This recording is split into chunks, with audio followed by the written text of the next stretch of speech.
Right.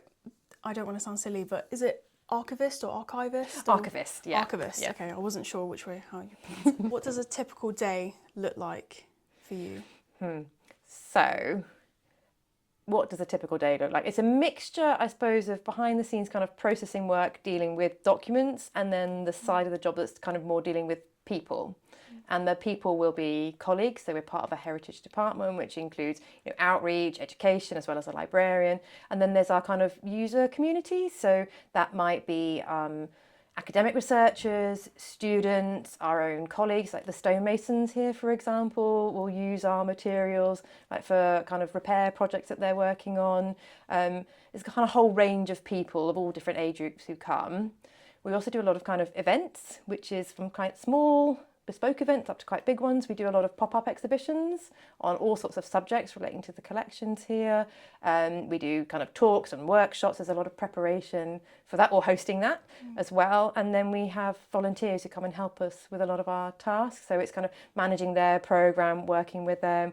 They might be transcribing documents or helping with cataloguing or tidying shelves, like so many different activities. So it's quite a wide-ranging sort of job. There's also a lot of sort of email inquiries, for example, that come through. So people we don't see face-to-face, but they've got some often quite obscure sort of question about a finer point of sort of cathedral or Devon diocesan history, and do our best to kind of find answers to those questions for people. So yeah, typical day, combination of reading room work, emails, getting out and about. It's yeah.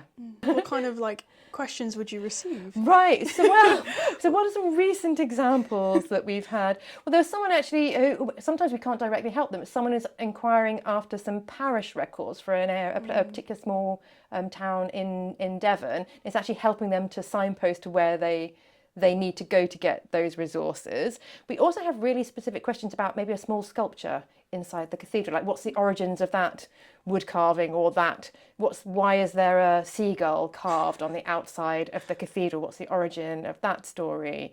We have people who have sort of family history based questions as well. They've got an ancestor who was baptised or buried at the cathedral, why were they when they weren't from Exeter, or can I come and see where their tombstone is? Things like that might come up, but sometimes it's medieval history, sometimes it's super modern.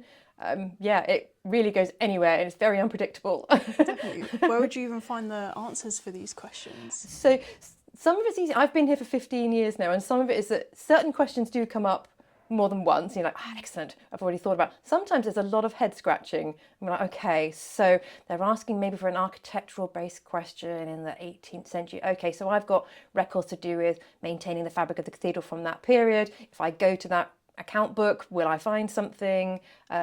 We use our catalogues and indexes, and that sort of helps us navigate the collections. We can also often use material that's been researched on often decades ago, or maybe even 100 years ago. It's someone maybe published a small article somewhere. Can we find that through kind of online indexes, or just knowing that journal sequence specialises in sort of strange bits of history? So it's sort of lots of different ingredients come together and sort of help to try and produce an answer for them, or invite someone to come in and say, do you know what, we've got 3 boxes of material on that very topic. Would you like to come in and be the one to read through it and work out the proper answer for yourself? So it varies depending on the question, how we approach it. Absolutely fascinating, isn't it? It's absolutely fascinating constantly. And even if there's maybe a record type, I've seen a lot, maybe a minute book. So Dean and Chapter used to meet every Saturday for centuries.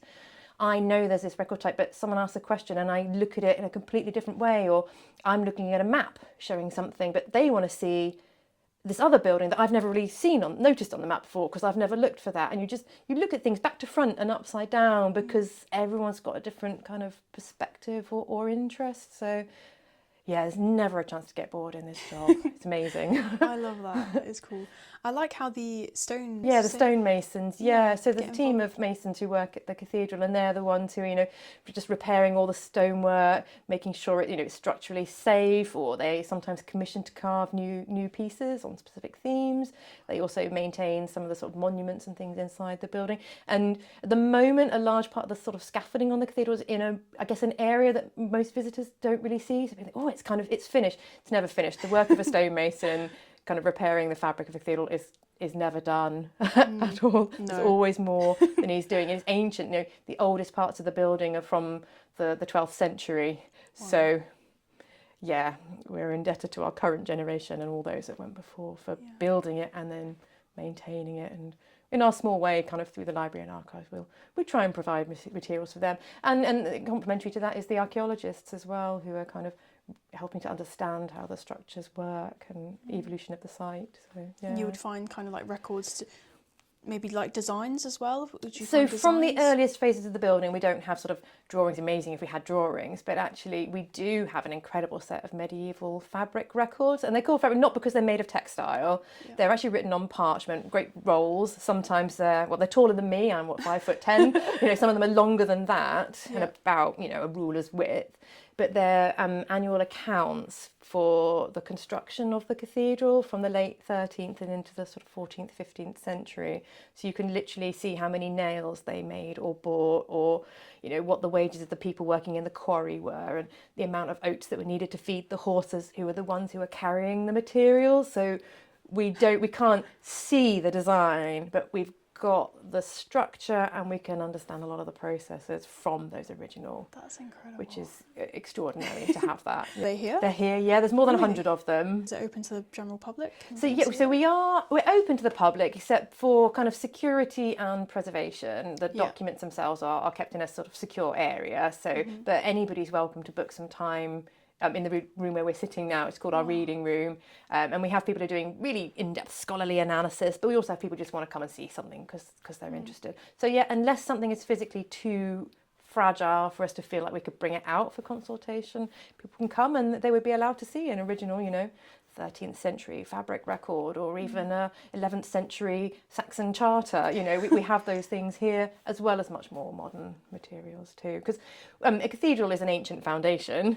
You know, our cathedral, its origins are in 1050 when we're established here, but we're still here, and we're sort of obviously, as an archive, I collect the papers from the administration of a cathedral. It's still going, so obviously I'm still collecting material. We're very much a living, thriving place. So, you know, I've also got stuff that's been deposited 2 weeks ago because it was a new report was produced. So it's yeah. Is there like a line of archivists?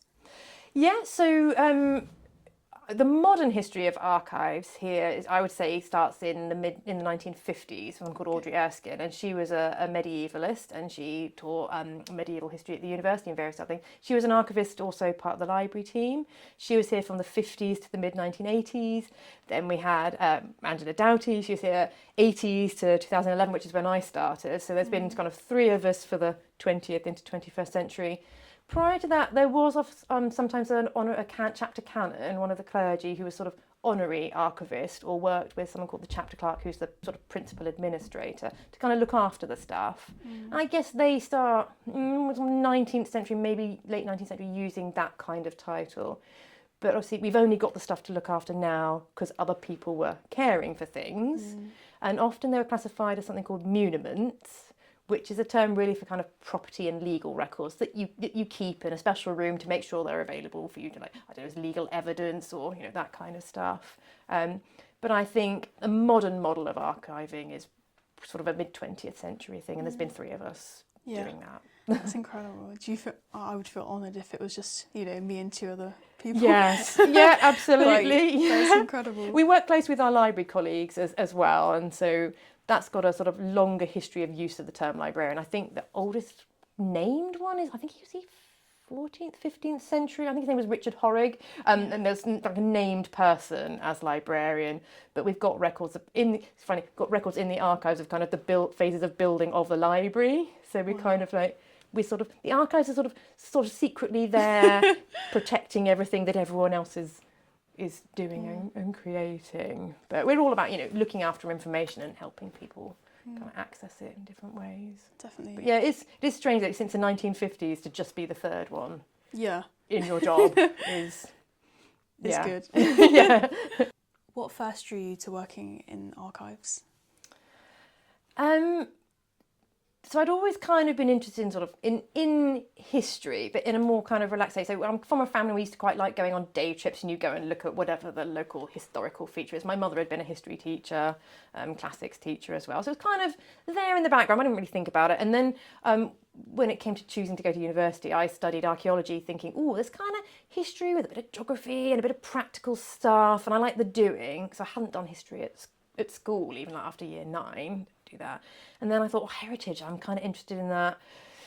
And then it sort of evolved, and eventually I was actually in my mid-20s when I realised that archives were even a thing. I'd been working in legal administration for a while, and I thought, wow, this isn't quite for me. And I started exploring. I thought, you know what, I like this kind of bits of history. I like doing stuff. I like bits of research. Worked out archives existed. Rang around the local archives, including Exeter Cathedral, and said, got to come and chat to you about your job. Realised everything they were telling me they were doing sounded amazing. Volunteered, and then went off and did a master's course in archive administration, and realised, I get to organise stuff, tidy stuff, sort stuff, share information with people, be part of protecting kind of historical legacies, preserving the right to access information and evidence. I was like, every single part of this sounds brilliant. And then I'd worked in a couple of other organisations before, and then was very fortunate to get this job, and it's a sort of permanent role, and it's just amazing, really. Must be. It sounds like the coolest job in the church. Surely it must be. I mean, I like to think so. Maybe my colleague in the library would say librarian is even cooler. I don't know, but I really do love. There isn't, apart from occasionally processing invoices, the kind of the stuff that's feels less specific to that role. There isn't really anything I don't love, and I love how I get to interact with colleagues as well as people from outside and share our stories. And you just have bits of everything, don't you? Yes, it's so. I mean, there's sometimes you can have almost too much of a good thing. It's like, I want to be doing. I need to research this thing and those other 12 things and do that and the other, and you want to spend hours and hours and hours on every part of every project. And you sometimes have to go, I just need to put that one to one side for a bit and work on this next one. And that's, I guess, the main. Yeah, you can't spread yourself so thin over loads of different places. What kind of items do you look after in the cathedral archives? I know we've kind of covered a little few bit. bits and pieces, but it really is everything from, the oldest things are from the mid-10th century, so they're kind of 100 years before there's even a cathedral at Exeter. So these kind of like flat sheets of parchment and kind of Latin text on it, which is king gives land to somebody, minister in the church. It's everything kind of from that to sort of 1950s scrapbooks, written on sugar paper, and cartoons that are pasted in, very formal account books, also picture postcards and photos that show the cathedral at different time periods. So from the late 1860s, we've got photographs, we've got prints and engravings from 100 or 200 years before that kind of shows the site. We've got some letters, often heavily administrative, but it's often there's little asides in there as well that tell you something about a personality. We've also got digital material and a growing amount of sort of electronic stuff, what we call archival circles, kind of born digital. So where we don't write so many letters now, it's kind of email. So we've got sort of emails or digital photos, digital reports, and that's kind of, it's less obvious because you don't see it on your shelves, but we've got all that kind of material too. I could go on for hours. I mean, there's hundreds of boxes of material. There's kind of rolled up drawings, architectural records, mostly I suppose paper, parchment, digital formats. It's quite a variety. And, definitely. Yeah, we like to say that we're pretty much undefeated in like finding something that connects to someone's kind of research interest, or like we did an event a couple of years ago where we managed to produce something from our archive collections from every continent on Earth, which I think, considering you are something as niche and specialist as a cathedral archive, I think that was I was really pleased that we were able to like really solidly cover that from our collection items here at Exeter. So, definitely. yeah. It's almost a shame that people are moving into emails instead of still keeping these incredible like records like actually on paper. Like you can physically look through things. It's definitely more challenging to look after the digital legacy, but you know, we do our best to preserve it. But really, I can still pull a charter off a shelf that's written on parchment from, you know, 1,000 years ago. And yes, some of us might struggle with the Latin, the language, and the Old English, but the script is fine. We don't really need any new technologies. We don't have to keep pace with technology to look at that. Whereas digital, there are those kind of some technological barriers as well as some opportunities. But yeah, parchment's good, strong stuff, and older paper is great. Paper starts to get a bit more fragile in the 19th, 20th century, but even then it's holding quite steady. As long as you don't let it get damp, which we don't. We've got a nice strong room to keep it safe. Good. So yeah. Can you speak Latin? I can read a passable amount of Latin for reading the types of documents I've got in the collection. I wouldn't say I'm a fluent Latin reader or speaker. We have some people on our team here who are really, really good, and you can throw a 14th century document in front of them and, oh yes, they will kind of read it. But we have a lot of tools here to help us as well. So Latin isn't my strongest point, but so long as we always have access to people who can. And I know I can read the handwriting. So this is one of the other challenges working with original historic archival material. It's not even just the language, it's can you read the handwriting? So handwriting has evolved over the centuries, and some areas are probably easier to read for the modern eye than others. And actually an Anglo-Saxon document, the writing looks quite modern. It's quite nice rounded letters, wouldn't look that unfamiliar. Then you get into like the 16th, 17th century and it goes a bit squiggly. But I've got one volunteer who's been working on the records from the 1920s, and there was one principal administrator who has the most awful handwriting, and it's in recognisably modern English, but the handwriting is very difficult, so it's kind of persevering with that. Maybe that's an advantage of the type stuff and the digital. It tends to be in, you know, typeface we can read, whereas older handwriting is much more personal quirks, you know, non-standardised spelling, letter shapes, not quite sure what that one means. So, yeah. Might be easy, everything's in block capitals for me, so you can't go wrong. I think this is a cool question. So, are there any items that people might be surprised to find in the archives? What is the most surprising thing? I mean, most people are just surprised that we're even here and that there's anything here, because most people haven't heard of a cathedral archive. What is genuinely the most surprising thing? I think one of the nice ones, we've got things like a very contemporary copy of King Henry VIII's will. Really?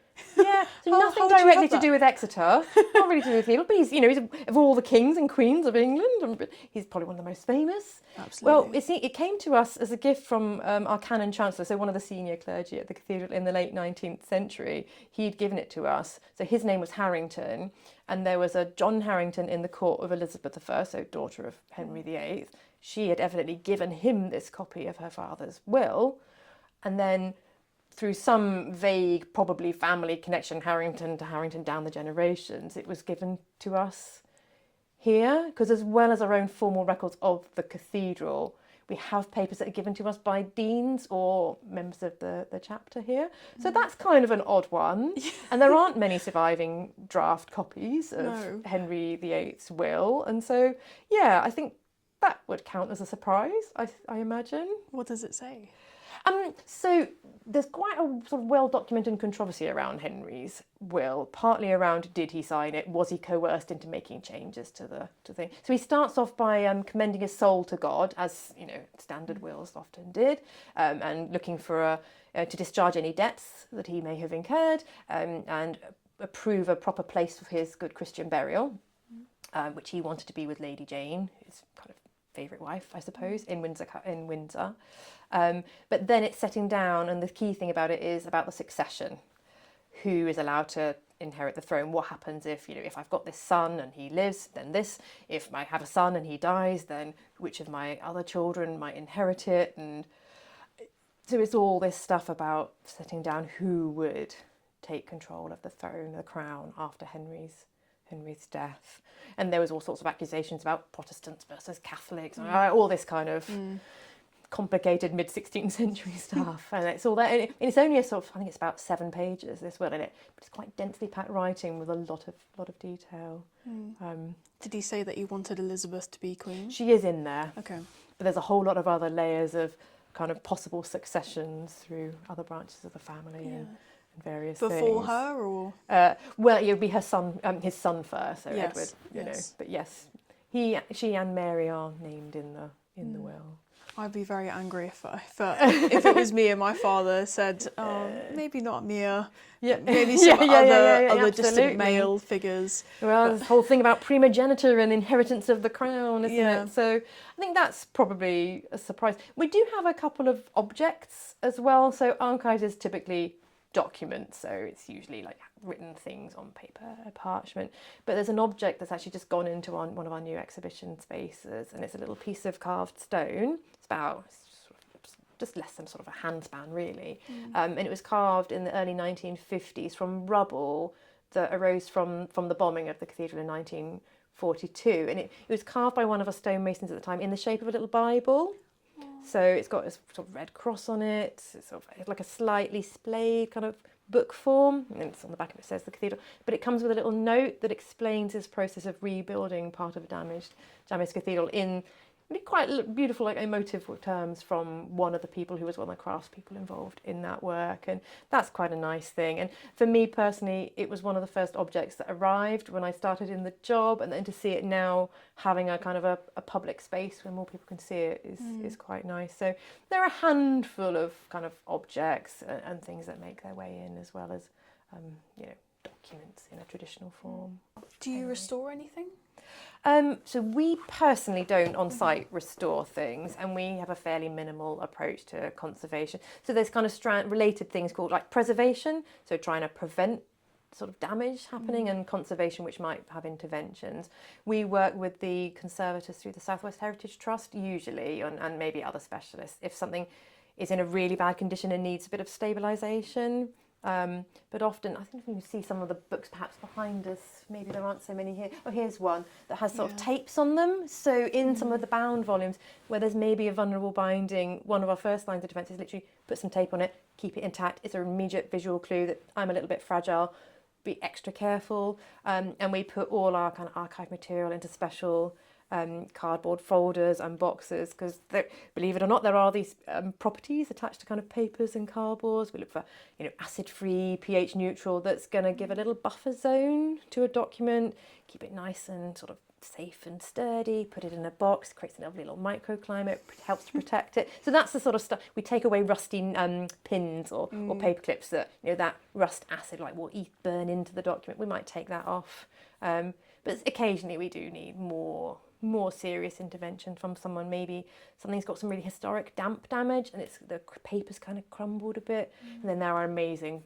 specialist conservators who could do phenomenal things to kind of put that back into working order, where we can kind of safely handle material. But that is a completely different skill set that you train for very carefully, and you have nerves of steel to sort of to deal with that kind of material. Like surgeon hands as well, so basically, very delicate. Yes. And then sometimes within the cathedral we sort of work with sort of textile conservators perhaps, who maybe need to do some work, like another subset of kind of specialist conservation who work with woodwork or textile or something to stabilise it. That's not something I personally do. I'm an archivist, kind of different but allied. And we have a priority list of things that we kind of go, okay, this one will need a bit of attention at some point, or oh no, somebody wants to access this source now, or I've had a look at it, I don't think it's that strong, what can we do to help bring it into service? There used to be sometimes on our documents on the folder it will say UFP, which stands for unfit for production. So you get the little codes occasionally from previous generations, and that's a good clue that it might need a bit of help. What happens if... There's only a very small handful like that. But... Yeah. What happens if someone wants to access this information but it's so vulnerable? Is there a way to get around it? Or Usually, I mean, I say conservators are amazing. So sometimes it might be, say, a rolled up parchment document that's got a bit too brittle, and we think, well, I'm not that happy about unrolling that. But conservators have access to things like humidification domes, and with a gentle humidification, they can sort of ease the kind of protein, the fibres within that parchment, and it eases it, and then you can kind of flatten it. That maybe all it requires is just that little bit of help, and then it's flat. You can access all the text on it. Yeah, we know we got the specialists on speed dial. You know, we can call on experts when we need them. Yeah, that's amazing. Would you roll it back up, or would you, once it's? Oh, that will kind of depend on what it is, I suppose, and that would be an arrangement with the specialist practitioners. I mean, if it's quite small, we'd be inclined to keep it flat, and a number of our documents, sort of in the later 20th century, were deliberately flattened to mean that you're not then folding and unfolding and creating kind of friction points that wear it away. If it's quite huge, if it was, for example, one of those long rolls, which luckily they're generally more or less okay, if it's like person length, I wouldn't have anywhere to store it if we completely flattened it with the intention of it staying flat. So we look at building in that kind of flexibility and be able to re-roll it, but having eased it. So yeah, it's very much everything's. I mean, archives by their nature really are quite kind of unique. It's one of the sort of broadly defining features of an archive, and so therefore I guess some of the treatments you might give to them kind of respects it as an individual piece, and its requirements or way people might want to access it kind of will influence our decisions on that. It's a completely different world. I love it. It's absolutely fascinating. And I'm just looking at all these different books and. Yeah, so we're sitting in. It's known as the reading room. It's kind of a reading and looking room, I suppose, or research room. So the books behind us on the shelves are part of our modern library collection, which modern in a cathedral library is post 1901. So already that's 125 years ago. But in the library, the oldest material they've got is 10th century as well, but that has sort of the upgraded protection levels. And this stuff is, you can see these helpful little classification markers here: Bible commentaries, Christian theology, comparative religion is in here. We've got architecture books sort of next door, but we've also got really strong collections of sort of earlier printed books, huge collection of pre-1900 science and medical collections as well. There's kind of literature, philosophy. Originally basically conceived as a library to support the learning and benefit of the clergy of the diocese. It's kind of over different eras, the items that might have supported them, maybe discharging their duties as clergy, how to conduct a service well, what readings you might use, but then just complementing other strands of a kind of holistic learning. So it's built up in waves over time. From we chart it from 1050 to 1072, when our very first bishop, Leofric, was here, first bishop of Exeter, and he's known to have given his cathedral 66 books, which at that time is a huge number of books. And probably the most famous item at the cathedral is called the Exeter Book. It's a collection of Anglo-Saxon poems, the oldest collection of Anglo-Saxon poetry in the world. Wow. And that's still here, and that was given by him, and then subsequent bishops, clergy or librarians have added material. And I think estimates vary, because to about 30,000 books perhaps, covering that period all the way from the 10th century kind of now. Yeah, the library and the archives work very, very complementary to each other, slightly different in what they collect. And you can basically think of library as books, except even that there's always these grey areas. When is a book, or when is it a pamphlet, or when is it a print that belongs in a it's kind of, we won't get into all of the particulars. We could go on for hours about that, but yeah, it's sort of what belongs in a library or what belongs in an archive, and there's not quite enough physical space to keep everything that's ever been produced. So how do you work out what's appropriate to keep here, or what might be in a different collection somewhere else but that relates to you? So we've actually, quite a lot of Exeter Cathedral manuscripts are in other libraries. The Bodleian Library, which is one of the world's kind of biggest, most famous libraries, is in Oxford, but actually that's got a substantial collection of books that came from us here in Exeter in 1602. Some of our manuscripts are right there, so they're not on site, but they've got very close affiliation to Exeter Cathedral, and something I think as a city and a cathedral we could be quite proud of, that you know, our stuff is wanted for library collections like that too. So yeah. Can people come and like take these books? Like So we're not a normal lending library. No. Now, historically we were. But we've got a lovely questionnaire from the mid-1880s, but it talks about, you know, 17 people had borrowed books that year. We will now have a lot more than 17 people coming in, even in a week, but they don't take them away now. So people would book some time in this room where we're sitting, and we'll bring them to them, and they can read them here. But people are very welcome to do so. And we really ask for appointments partly because some things are in a storage area, just got to bring them to them. Some of our team is part-time, so we want to make sure you've got the right person on the right day. And actually we can only probably fit 3 people at a time, and so we just want to manage the space. And what if 3 people want to come, but one of them's looking at a gigantic sort of manorial map, which might be like this, and might need the whole table. So it's kind of about booking people in to facilitate and support their needs, rather than attempt to sort of keep people away. And yeah, but we do welcome people with their questions, people who want to come and see stuff. We get a lot of, you know, artists, writers looking for inspiration, as well as, you know, kind of academics or students who need a project. And by students, I sometimes it's kind of people at college or school, like a local history assignment, not just sort of a university sort of or PhD student, which we do have them too. Yeah. A lot of text, sort of 16th century books and that, have been digitised, and it can be super convenient to read that online on your iPad or like on your tablet or laptop.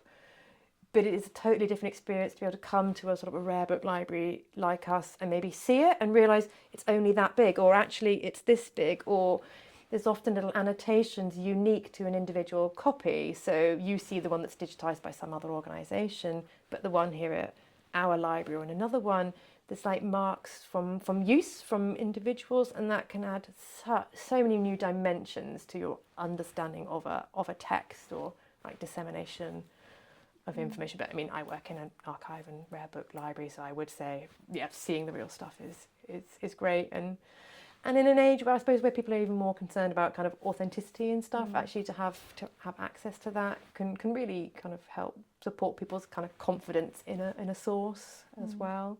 And there's loads of our stuff that is not at all available digitally, so it's not feeding into that pool of like online or sort of AI driven kind of content, because it's here in these kind of physical items. So it just reminds us here, and maybe some of our users, that there's a whole lot of other stuff that isn't out there. Definitely. Yeah, and we're just, you know, one of those little building blocks of that in our particular collection. Scale this up to the number of other sort of institutions similar to us, you can sort of see what people are potentially kind of missing out on. And we also host a lot of kind of quite sort of different event types. So there might be like intensive workshop where you come and do a really practical activity. Like we support people learning the skills of paleography, which is basically reading old handwriting. But we also do like pop-up exhibitions that you can come on and just like come in for 5 minutes or an hour and learn about this 19th century organist, or we're doing one soon about cats in the cathedral. Like there's so many topics that people could come, and they say like, I don't know that I want to do research. I'm not a historian or whatever. But they kind of are. They're kind of a curiosity to be about any part of life in the past, and that could be life in the past from like last year as well as 1,000 years ago. And so we try to make it a bit quite friendly way of giving people access to stuff and help them know that, you know, we're here, I guess. Yeah. How do people book these slots to come in and see these documents and the workshops? Yeah, so we've got a strand that we call In Focus, and that's just free drop-in exhibitions. That's a new theme every month. People don't have to book to come to that. Some workshops, because we mostly use this quite small space, and to enable people to get quite up close to material, they tend to be sort of smaller numbers, so kind of early booking advised. People also can subscribe to the Cathedral's newsletter. It's called Cathedral Life. It's free email. You get information from the Dean and a feature article from the Library and Archives, as well as details that are coming up. You can subscribe to the Cathedral's kind of social media channels, go onto the kind of website. There are printed brochures around, so if you're in the Devon, particularly Exeter and the Devon area, you might even pick up the What's On guide, full of, you know, concerts as well as our events down here. So there's a lot going on, and people can just use the inquiry form online and kind of drop me a line and say, so yep, what is coming on? I'm interested in X, Y, or Z topic. Have you got anything for me to see or do? And we'll kind of respond to that as well. People who maybe they're not sure that they want to come into this sort of reading room environment. There is also the Treasures exhibition at the Cathedral, which will introduce you to various parts of kind of cathedral history. But there are amazing objects that are technically from the library and archives that are now on this kind of long-term display. So the Exeter Book we mentioned a bit earlier, which is kind of, I guess, our most famous item. That's got a presence in an exhibition space, as does part of Exon Doomsday. So people might have heard of the term Doomsday either through kind of biblical sources or Doomsday as in William the Conqueror's survey of Britain. Well, we've got the Southwest Regional Draft. There's always part of that up there. So that's an archive item.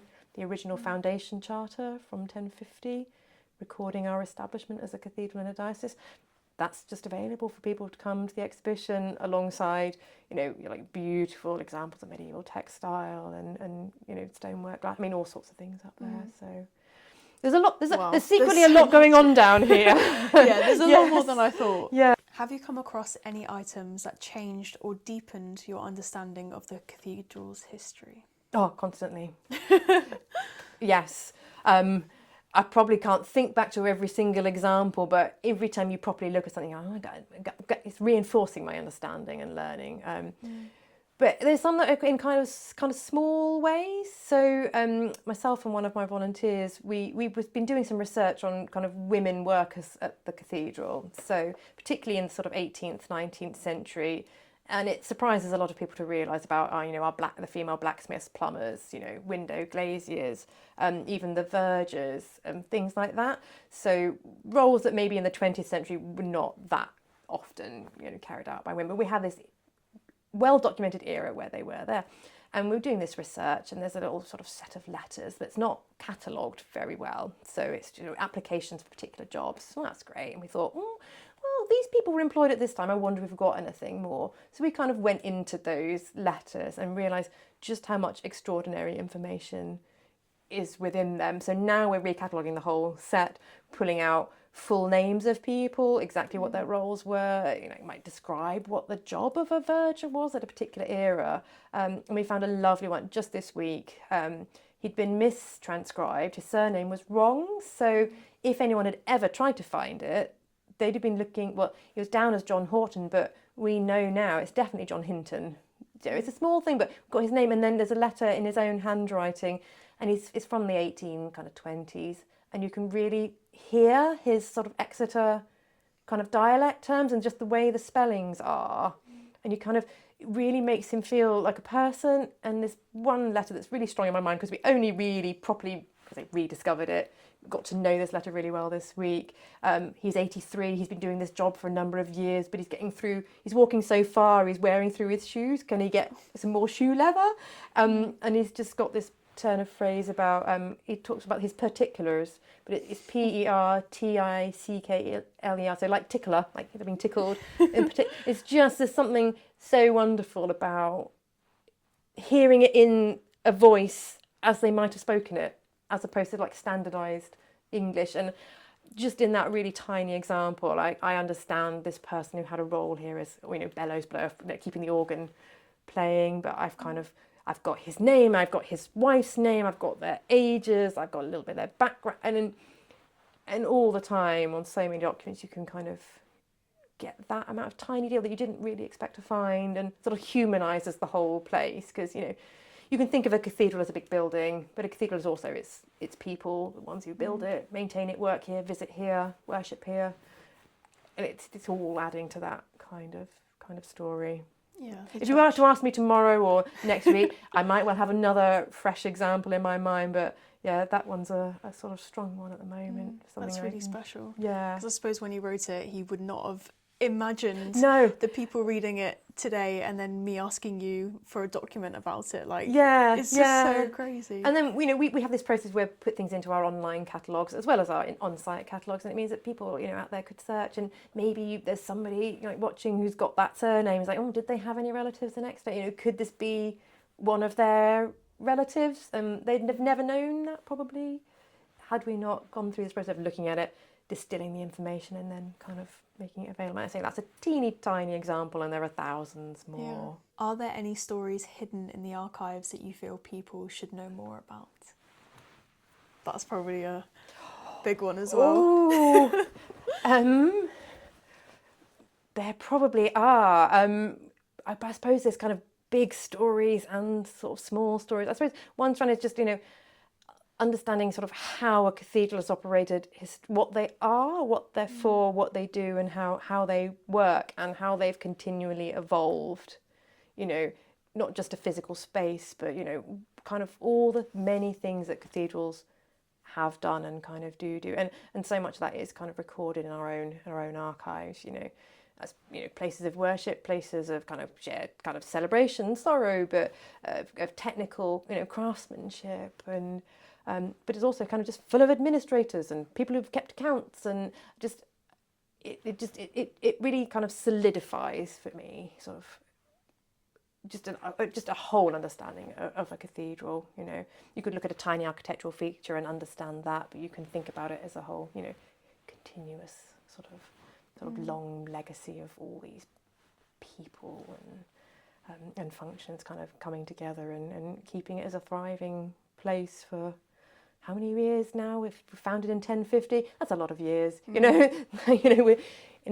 It's still going, it's still adapting, still evolving, and we still want as an archive to be preserving that for kind of now and for the future to understand. The cathedral's like a living, breathing organism with all the different people doing their own different parts. Absolutely. So many different entry points into a cathedral for different people's kind of wants and needs, and It's amazing. Do you have a faith? Yes and no. I'm not a Christian. Okay. I'm very much kind of in support of kind of the general mission. Do I have a sort of spiritual element? Potentially, but I wouldn't classify it as a Christian faith. I was brought up we were sort of Quaker as a family, and that's a sort of, I guess, a dormant part. So I'm really interested in it, and I really love the chances I get to talk to people of lots of different, Christian and non-Christian faiths, and the ways that people who've got no faith, active faith, or wouldn't define it that way, what we can do here as a sort of cathedral or collections to sort of kind of support them. So personally, it's hard to define in a short way, but no. That's very interesting, considering like you have all these books of, for example, Jesus. And yeah, absolutely.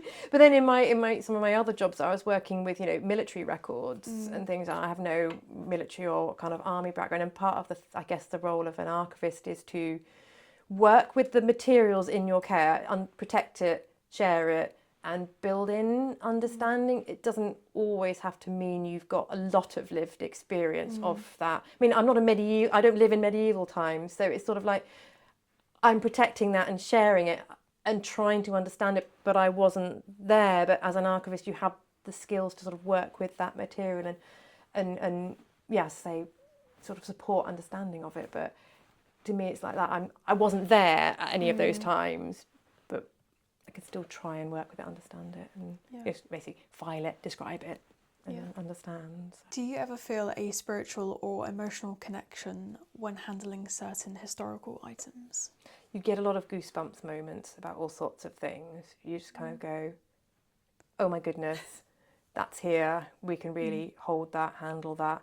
I suppose, sometimes it is a kind of spiritual, and, spiritual and emotional go hand in hand often, don't they?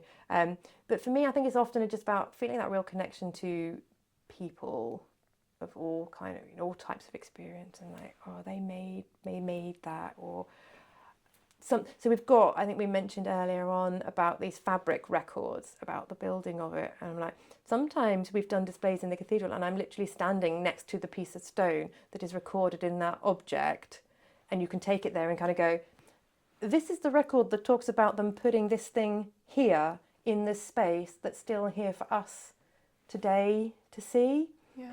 I find that quite incredible, and so those people are building a cathedral, for glory of building of a cathedral, and we can kind of see that, or we get to interact with something like the Exeter Book, you know, and you see people's words and they're preserving these poems from all those kind of generations ago, and you see that, and we get to see, particularly perhaps with something like the Exeter Book, you know, we have had people who've come and they just burst into tears at the fact that they can now come and see something that maybe they've loved the words on a page, and they're like, I'm in the presence of this thing, and you sort of share that emotion. Or we have people who, you know, come to look at records to do with a relative here, and I think that's just incredible, kind of to share that with people, like their deep connection, whether for them or for anybody else, for a kind of, you know, spiritual reason, or just that really deep connection. It's a very powerful thing to be part of. Like almost like a full circle moment, like seeing everything come together. And how do the archives help people today connect with faith, history, or a sense of identity? Oh, I want to give you a good, clear answer, but it's one of those things that to me is so kind of individual. So people might come as groups, but their own reasons for coming and their own interactions are going to be kind of really personal. And we do deal here with very much one-on-one questions and helping them in their, but then there's also kind of sharing kind of wider stories with them. And I guess it's connecting to information, it's connecting to story. It's almost too big at the moment for me to feel like I can frame it in my kind of my own vocabulary. I'm not sure quite how to get a clear answer on that one. Maybe ask me again in a moment and I'll come back. If these items could speak, what do you think they would say about the people who came before us? Oh, they'd tell us everything and nothing, wouldn't they? They'd tell us so much that we want to know, and there'd be all the things that we can never quite know because we're not quite there and we're not quite seeing it with our eyes, and we've got all our layers of kind of modern comprehension and biases.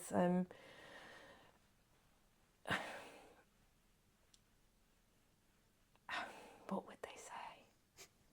The letter that's gone into the chapel of St James that accompanies this little stone Bible, it is one of the phrases that the stonemason uses. You know, if this stone could but speak, you know, kind of what would it say? Even that was trying to. It's like, what could it or would it say? Everything's seen so much. It's lived through so much. In a world that moves so quickly, what do you think why do you think preserving history still matters? I think one of the things for me is to make sure that kind of future generations can understand what has gone before and have access to the contemporary records as well. So not just kind of commentaries that are written after the fact, but they can come back to it and sort of reinterpret it, reassess. You know, a right to access information is so fundamentally important. And, you know, there's all sorts of cases, you know, kind of globally and, you know, historically about where people have deliberately tried to eradicate certain sources or parts of cultural identity through deliberate destruction of that. And it's so important that we try and protect it so that, it's there for sort of now and future generations, understand like where we've come from, where we're going, allow for new interpretation, allow for new context building. As well as being able to just appreciate the beauty, small beauties, big beauties of things. It's nice to see where we've come from, like you said. Yeah. And I think this leads back to the question about identity. Yes. Like if we don't have any information of our past, then we're like, kind of stuck, I guess. Yeah. And we're quite a specialist sort of niche, you know, thing, a cathedral library and archive. So yes, the book collection is drawn from, you know, many different places and many different topics. But the archives is fundamentally the archives of the Dean and Chapter of Exeter Cathedral, and it also includes like voluntary groups who've kind of, but you know, we are the principal record for this, you know, long-lived sort of organisation. We really want to protect this, as does every other archive everywhere in the world who is also doing their best to preserve that material. So it's there for the future. So we don't just sort of lose parts of our identity. And I mean, we obviously got to protect confidentiality. That's the other side of this, is, you know, protecting the information, but not hiding it. You know what's available to us.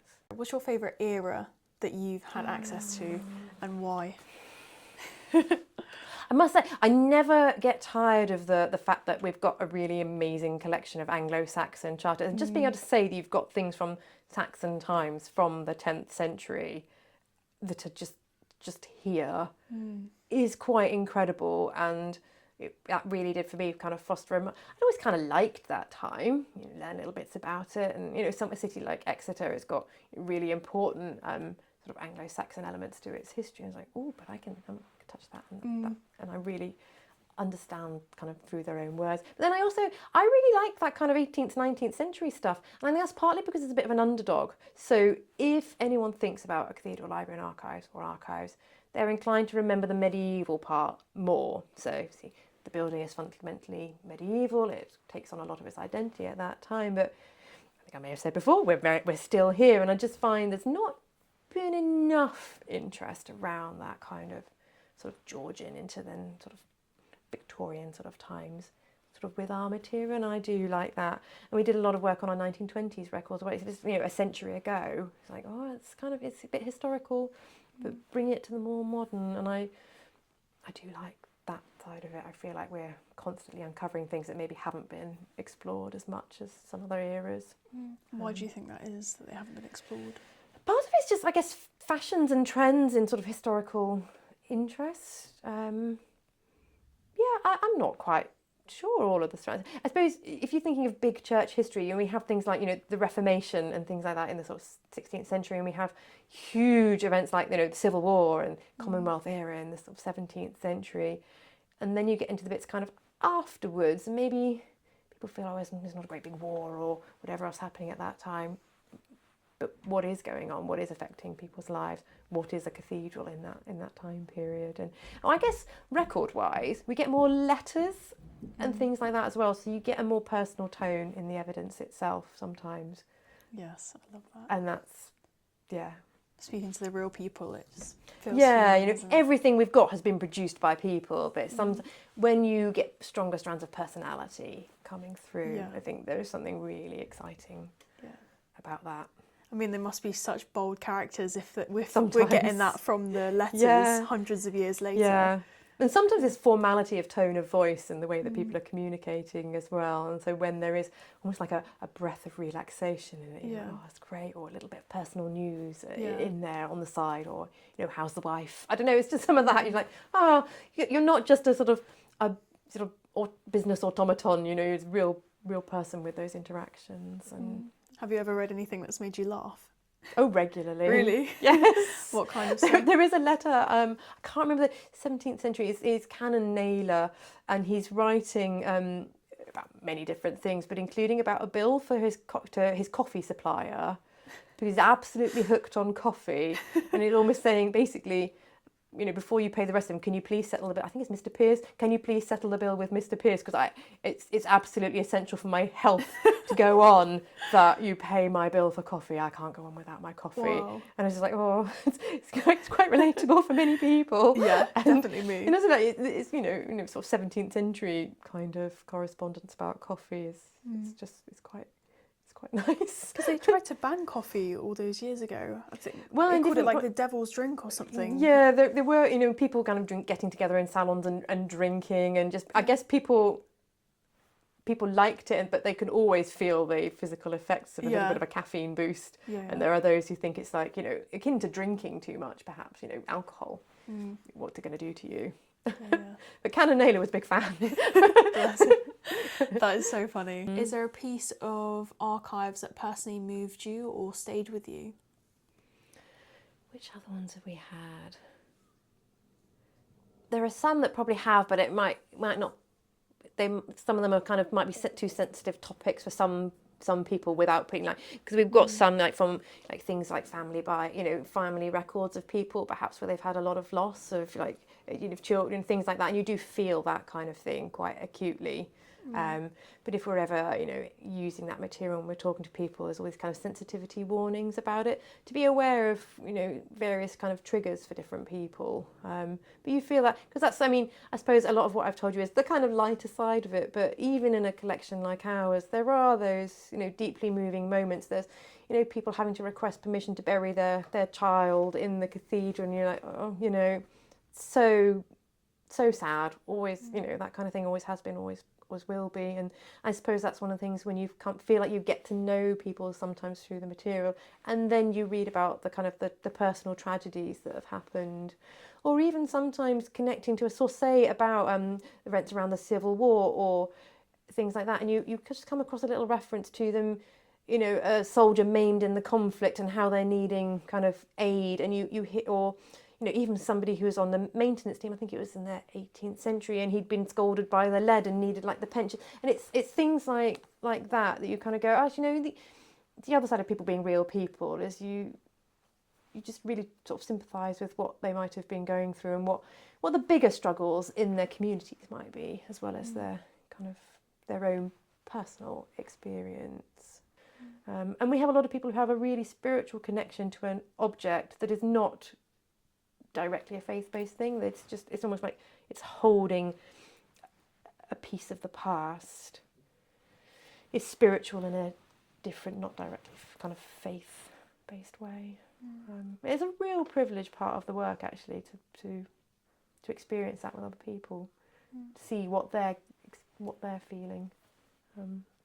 I don't know. In terms of what we've talked about, I don't know. You don't have a background in sort of library and archive, kind of, so it's quite new for you. If I might ask a little bit of that question sort of to you, having spoken for a little while now, can you see any ways as a person with a very living kind of faith that anything I might have said or you've seen around you that might? I am honestly fascinated about your job, and I wish I knew about it when I was slightly younger, because I feel like I probably would have gone more so this route as well. Having faith is so important because it's been through every single era throughout, like good times and bad times and wars and famines and plagues and all of that, and it's been a key part of everyone's life for many centuries. And to me, it's very interesting to see how that has been like the cornerstone of England. I just love that historical side of it, and the scientific side of it, I guess, because I don't think they contradict each other. I think they're one thing and they strengthen each other. Science and history can't necessarily answer every question, and I think that's when religion comes in. That's just my point of view. I don't know if you... No, I think if you think you fully understand everything, I suspect you need to think again a little bit. But as you say, it's always strengthening and understanding. But I think these things do all complement each other. And I think like your own experience and journey in faith will be different to the next person, to the next person. And what one person calls a very specific type of faith, other people might have different words for it. You might have relatable experiences, but it's a different expression of that and a different route into it, and you've had different influences on your life, and I think there's that within the sort of the historical sphere as well. What would you say to someone that's looking into becoming an archivist? Obviously I absolutely love it. I would say, so far as possible in all parts of life, follow your instincts and follow what you think what you love. I would say the journey to being a qualified archivist will involve a certain amount of study and kind of probably qualifications. I would say most people that pursue that will love it. Heritage sector is a really broad and diverse thing. So whilst there might be archivist, and I happen to be one who covers all aspects of archivist role at a cathedral, there are others who do really specialist parts. They might deal with bringing in materials. They might be a digital archivist, but then there's like related things. There's curators, there's outreach officers, there's so many other things to explore. I was in my mid-20s when I found it, so every time we reach a younger person, maybe through a careers fair or going talking to schools, and they even maybe by the age of 8 or 9 or 16, they've even heard of the fact that we're there as archivists sort of doing this work, or archives there protecting, preserving information. It's yes, We're winning, Yeah. and some of them might want to pursue it. We do host work experience placements every year as well. We'd love to have more, but you know, there's a limit to when we can do. But there are opportunities out there for younger people, you know, to do work experience in an archive environment. And we also take people maybe much later in life who are maybe thinking of a career change, give them a chance to kind of come and see if this is what they would like to do. Have a go, but also just, you know, visit archives, know they're there, or visit your local like history or heritage hub. Lots of them have got kind of community archives in little towns and villages across the country. You know, go and look at it. Maybe contribute material to it if you've got stuff. You can be an active part of it. And one more question: do you have a message for the audience about? It could be absolutely anything. It could be a message. It could be a bit of advice or anything that you want to share with them. Oh, put you on the spot. Oh, you have. I don't know. My message was a very long one. I don't know how long we've been talking, but it's just, I mean, partly to, I guess, to think about what evidence, what is being recorded, what isn't, like the things that are being preserved, things that aren't. Kind of just, I guess, be aware of kind of information and how it might sort of form kind of history, and know that sort of archives, museums, libraries and all that stuff is kind of there for you to explore it as well and kind of shape your understanding. But I mean, information sounds like kind of such a sort of dull word, but like information is really, really important, and thinking about where it's come from, what might you be missing out on, what hasn't perhaps survived, that could have been a missing piece of that kind of puzzle. Is it important that's not there, or would it just have been fascinating, you'd have loved it? You know, what is there, what isn't there, and you know how that might shape us kind of in the future as well. Perhaps, yeah, information. Information is power. Information matters. Yeah, it does. Yeah, quality of information and ability to understand information, very important. It's been really nice to talk to you. It's quite nice if this is one of your first experiences of this kind of environment. I hope we don't put you off. No, and that you might be one of those people that's like, I never knew this kind of stuff was here. Yeah, and you know, it's true because and it will be in the future. So even if you don't want to come now, you know, it might, you know, in 10, 20, 30 years or something, you know what, I'm interested in this thing. So often people come to, particularly when it's a personal line of history or a local one, they often come to it a bit later in life. And the classic is with family historians, they're like, just when their last great uncle has died or something, I can't know. And then they come in and, you know, it's kind of still, that's the point of preserving it. It's kind of there for the future too. Yeah.